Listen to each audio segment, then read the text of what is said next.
Oke, bismillah. Assalamualaikum warahmatullahi wabarakatuh. Perkenalkan, nama saya Fadilatul Akbar. Saya merupakan mahasiswa Prodi Pendidikan Agama Islam, Fakultas Ilmu Sosial dan Hukum, Universitas Negeri Jakarta, Angkatan 2025, dengan NIM 14046251007. Pada video kali ini, saya akan membahas tentang apa itu filsafat ilmu dan komponen-komponen yang ada di dalamnya.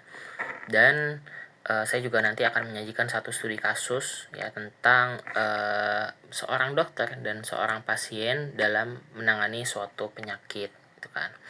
Oke, mungkin langsung saja ya untuk filsafat ilmu ya. Filsafat ilmu itu adalah pengetahuan yang bertujuan untuk mencari kebenaran, hakikat atau nilai hidup di kehidupan kita manusia gitu kan, dengan berlandaskan atau berpikir secara dalam konteks logis ya, kritis ya, dan sebagainya gitu. Jadi filsafat itu mengajarkan kepada kita untuk tidak mengambil atau mencari pengetahuan atau informasi lah hanya begitu saja tanpa mencari tahu lebih dalam gitu kan. Tapi filsafat ini malah mewajibkan kita untuk mencari atau menelaah sesuatu informasi atau pengetahuan tersebut lebih dalam lagi. Seperti contoh, kenapa ini bisa terjadi, bagaimana caranya ini bisa terjadi, dan lain sebagainya. Nah, dalam filsafat ini ada 3 komponen penting ya yang ada di dalamnya gitu. Yang pertama adalah ontologi. Nah, tadi ada 3 komponen ya dalam filsafat ilmu. Yang pertama itu adalah ontologi. Nah, kalau ontologi ini adalah membahas kepada si objek dari sesuatu yang nanti akan kita bahas. Contoh, kalau konteksnya ilmu kedokteran, ontologi ini tuh membahas arahnya tuh ke gini. Apa itu penyakit ya, apa itu tubuh manusia gitu. Jadi ke objek yang akan nanti dibahas. Kemudian komponen yang kedua itu namanya epistemologi. Kalau epistemologi ini arahnya adalah bagaimana cara kita memperoleh pengetahuan tersebut. Kalau tadi ontologi itu bertanya apa itu obat ya kan, maka epistemologi itu mengatakan bahwa ini obat diperoleh dari mana, didapatkan dari mana gitu kan. Apakah ini benar gitu. Itu kalau epistemologi. Yang ketiga itu aksiologi. Nah, kalau aksiologi itu adalah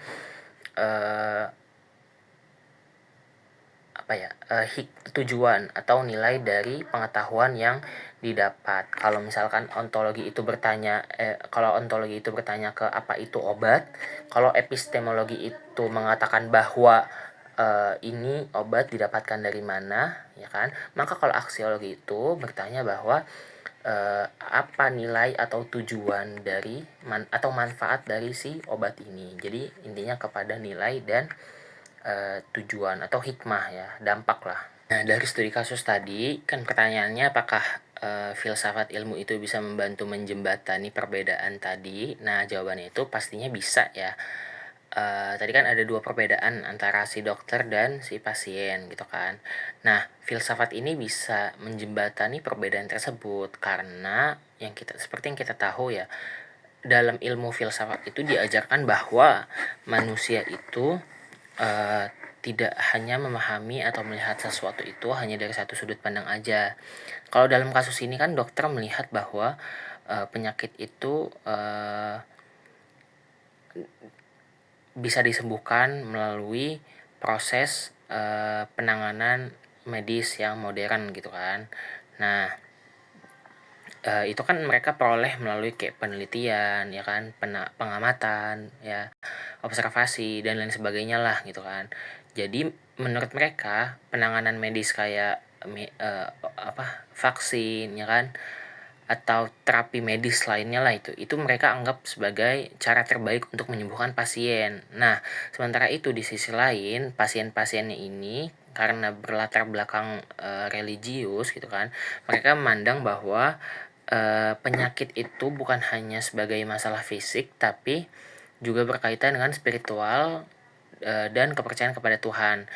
Jadi mereka menganggap bahwa doa dan pengobatan tradisional lah yang memiliki peran untuk proses kesembuhan, bukan penanganan medis dari dokter. Nah, dari sini kan kelihatan ya bahwa ada perbedaan cara pandang manusia dalam memahami sesuatu gitu kan, dan menentukan mana yang dianggap benar gitu kan.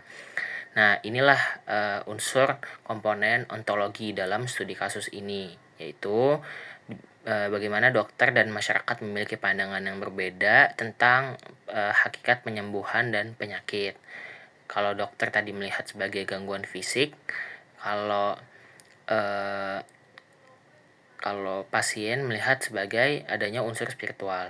Nah, selain itu, eh, filsafat ilmu itu juga bisa menjelaskan bahwa pengetahuan dapat diperoleh melalui berbagai cara.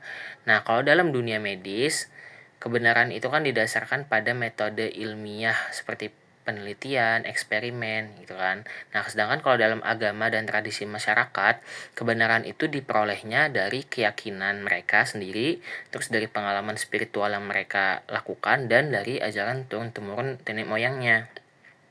Nah, jadi perbedaan cara memperoleh pengetahuan ini itu menunjukkan unsur konteks komponen epistemologi. Kalau dari dokter percaya bahwa pengobatan modern eh, ya mereka percaya pengobatan modern karena mereka sudah dibuktikan secara ilmiah gitu kan, mereka sudah melakukan pengamatan ya kan, observasi dan lain sebagainya. Nah, sementara pasien-pasiennya itu lebih percaya sama doa dan pengobatan tradisional ya, karena mereka pun juga eh, apa memiliki pengalaman tersendiri gitu kan, dan mereka sesuai dengan keyakinan mereka. Nah, melalui pemikiran filsafat ilmu ini, si dokter bisa mencari jalan tengah ya terhadap masalah ini gitu kan. Dengan gimana caranya? Yaitu tetap memberikan penjelasan kesehatan secara ilmiah gitu ya, secara modern dan medis, tapi tetap melakukan atau menggunakan pendekatan yang menghormati keyakinan si pasien gitu.